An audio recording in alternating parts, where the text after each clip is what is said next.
Classical conditioning by Ivan Pavlov is a kind of learning that occurs when a conditioned stimulus is paired with an unconditioned stimulus.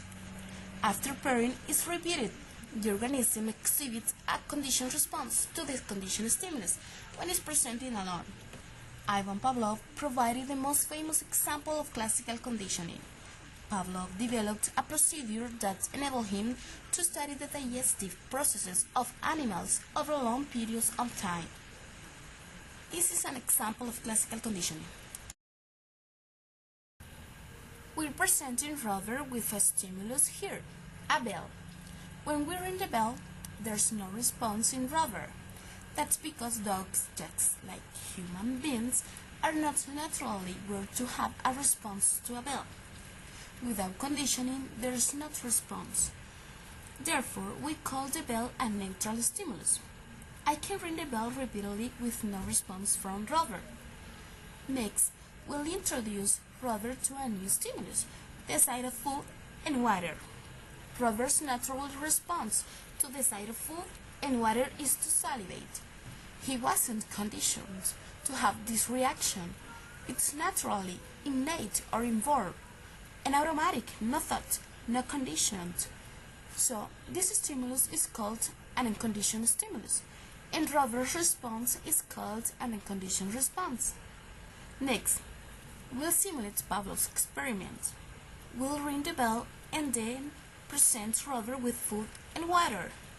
Rover salivates, not because of the bell, which is a neutral stimulus, but because of the food, the unconditioned stimulus.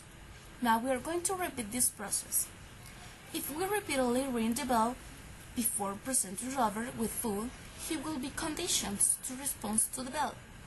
Now Rover will salivate upon hearing the bell, even in the absence of food. This response has been conditioned.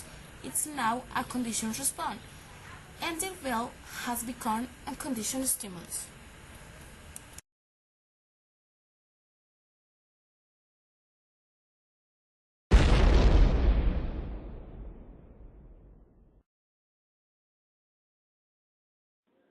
Classical conditioning and operant conditioning.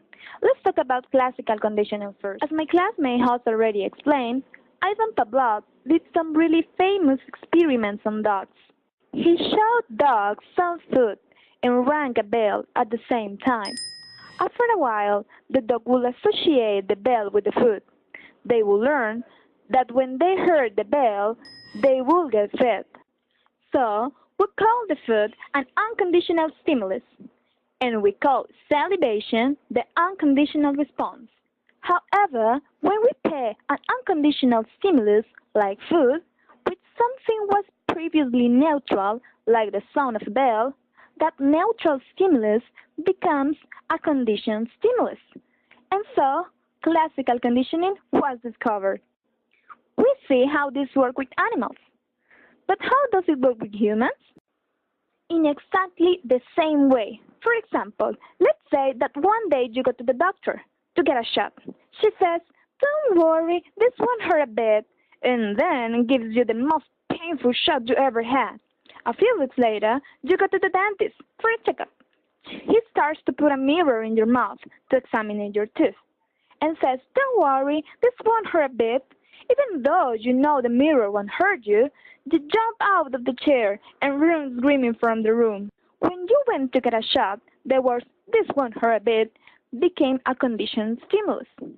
When they were paired with pain of the shot, the unconditional stimulus, which was followed by your conditional response of getting out of there. And that's classical conditioning. On the other hand, operant conditioning explains how consequences lead to change in voluntary behavior. But how does operant conditioning work?